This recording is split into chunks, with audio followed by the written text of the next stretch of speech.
Радмила Шекеринска во секторот за европски прашања го претворила во партиска испостава на Социјалдемократскиот сојуз.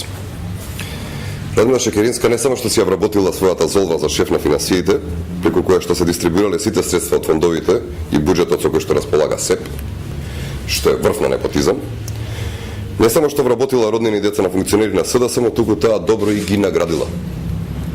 Радмила Шекеринска од 2005 година овие луѓе ги напредила во повисоки звања, без јавен оглас, без знаење на Агенцијата за државни службеници и без претходно одобрување од Министерството за финансии. Најскандалозно е дека Радмила Шекеринска и напредувањето на пријателите, роднините и децата на функционерите на Социјалдемократскиот сојуз ги направила понезаконита и нетранспарентна постапка, спротивно на законите.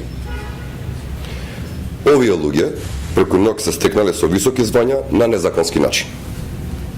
Овие луѓе земале пари од буџетот, кои што не ги заслужиле.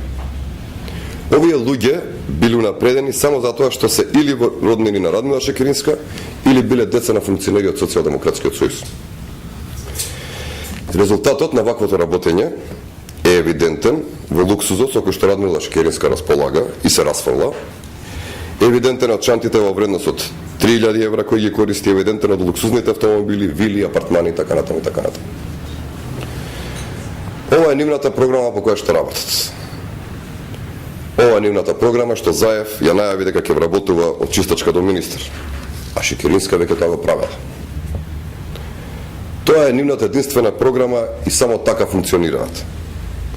Граѓаните треба да одберат дали ќе гласаат за комодитетот на раководството на Социјалдемократскиот сојуз и децата на транзиционите профитери и богаташи, или за она што го нуди ВМРО ДПМН еднакви шанси и можности за сите граѓани.